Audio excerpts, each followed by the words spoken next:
네. 아까 그 존경하는 우리 이명수님 말씀하셨지만 그 예산 반영이 안 되는 7억 2천만 원인가요? 신규 소요 사업. 듣고 계시죠? 예. 교육부. 우리 방에서 알아봤더니 그 사업 수립 계획이 늦어져서 예산 반영을 미처 못 시켰다는데 그게 맞죠? 그러니까 정부가 예산 편성하기 전에 사업 계획을 못 잡았던 거죠? 예, 맞습니다. 예, 그러니까 앞으로는 이런 일이 좀 있으면 안 될 것 같아요.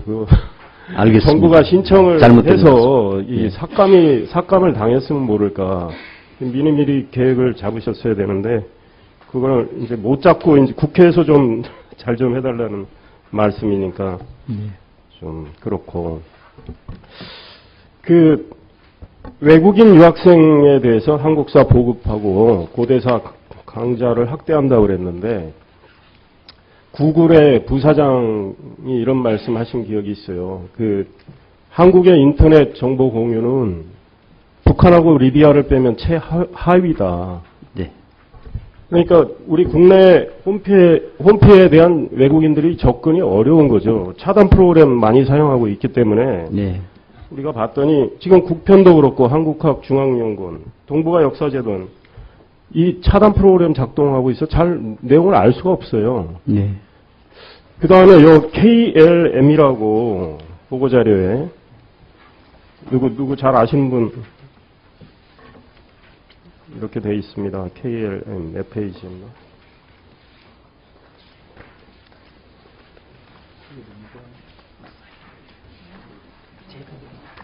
잠깐 죄송합니다.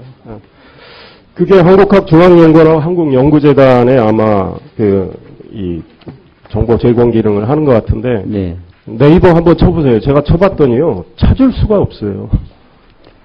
네덜란드 항공만 나옵니다. 네. 이거 어디 가서 찾습니까? 해보셨어요? 다른 건 나와요. 동북아 역사재단 거도 나오고 하는데 KLM은 안 나옵니다. 네. 그러면 이거를 가지고 어떻게 학술 연구 성과를 보급을 하고 확산을 시킵니까? 의원님 죄송합니다. 현재는 아마 동북아 역사재단하고 외교부의 그 홈페이지에서 이제 지원하고 있고 네. 그 외에는 지금 의원님 지적하신 대로 좀 완전하지 못하게 하고 있는 것 같습니다. 그러면 그거를 학술 연구 성과를 보급을 할 수가 있나요? 네. 확산하기 어려운 거 아니에요? 네네. 앞으로 외국인들의 접근성을 좀 높일 수 있도록 모든 역사 연구기관이나 관계기관에서 좀 제대로 영문으로 홈페이지에서 직접 접근할 수 있도록 이렇게 해나가겠습니다. 그 우수 인재 양성을 해가지고 그 국내 역사 유관기관에 취업할 수 있게끔 네. 역사 연구기관 간 협의하여서 방안을 검토하겠다고 하셨는데 그냥 이건 듣기 좋은 얘기 같아요. 왜냐하면 현실적으로 취업이 얼마나 됐습니까? 역사 유관기관이라는 게 뭐 동북아 역사재단, 국편, 한국학중앙연구원 정도일 텐데 지난 3년간 3개 기관에서 3명밖에 취업이 안 됐어요. 그러면 이런 우수 인재를 양성해서 수용할 수 있도록 한다고 했는데 무슨 재주로 수용을? 의원님 죄송합니다. 참 좋은 지적이시고요. 쉽지 않은 문제지만 앞으로 이제 가급적이면 아이들을 특히 좀 비선호 전공 영역일 경우에 좀 대학이나 좀 연구기관에서 석박사 과정을 할 때에 비선호 전공 할 경우 좀 장학금 특전도 주고 취업진로 특전을 좀 줘야 되는데 앞으로 역사 관련 기관이나 역사 교육기관 또 관공서 중에서 역사 관련한 그런 쪽에 그 취업진로를 선택할 수 있는 그런 그 자원을 좀 발굴하도록 노력하겠습니다. 그러니까 이렇게 취업이 잘 안 되고 있기 때문에 그 신규 사업이라고 해서 그 예산 편성 전에도 계획을 짜지 못했던 그거를 하는 명분이 없는 거죠. 그러니까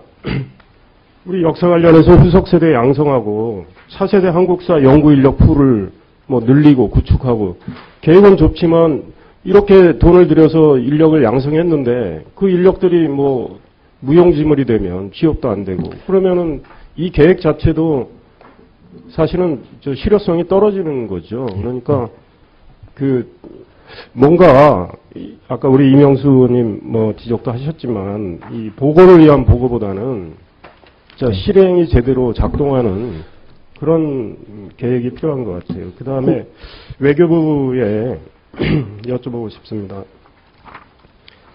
위안부 문제 관련해서 향후 대응 방향으로 국제 무대에서의 제기 이렇게 보고를 하셨단 말이죠. 향후 구체 계획은 뭡니까? 국제 무대에서 어떻게 하시겠다는 거죠? 저희가 지금 국제 무대에서 유엔 차원의 여성 인권을 다룰 수 있는 여러 가지 포럼들이 있습니다. 예를 들면 유엔 총회에 이제 인권 문제를 다루는 제3위원회도 있고요.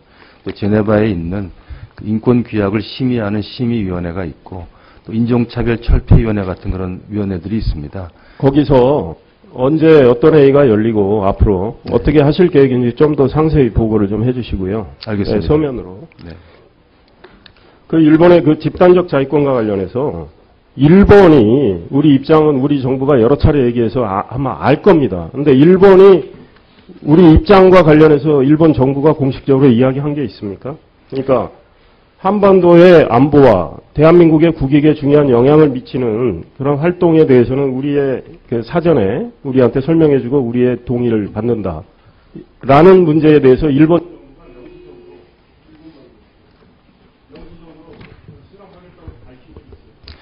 측하고는 얘기를 좀 더 해봐야 됩니다. 근데 일본 측에서 얘기하는 것도 대한민국의 영토, 영해, 영공에 관련된 사안에 대해서는 절대 우리 동의 없이는 하지 않는다는 건 확실히 했습니다만은 군사적으로 볼 때 그거 말고 조금 더 다른 영역이 있기 때문에 이런 문제들에 대해서는 저 외교 당국과 군사 당국 간의 추가적인 협의를 가지고 더 미묘한 것도 좀 서면으로 좀 해서 오늘적으로 좀 보내주시고요.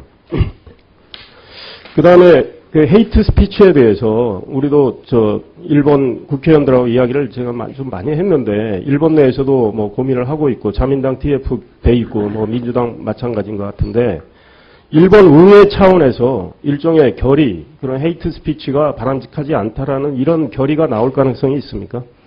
지금 결의보다도 사실 저희는 목표를 법안으로 두고 있습니다만은 뭐 결의가 나오더라도 될 것 같습니다. 그리고 이제 일본 정부에서도 예를 들어서 기시다 외무 대신 이것은 수치스러운 일이라고 하는 규정을 했기 때문에 그러한 발언을 근거로 해서 저희가 뭔가 가시적인 결과를 할 수 있도록 노력하겠습니다.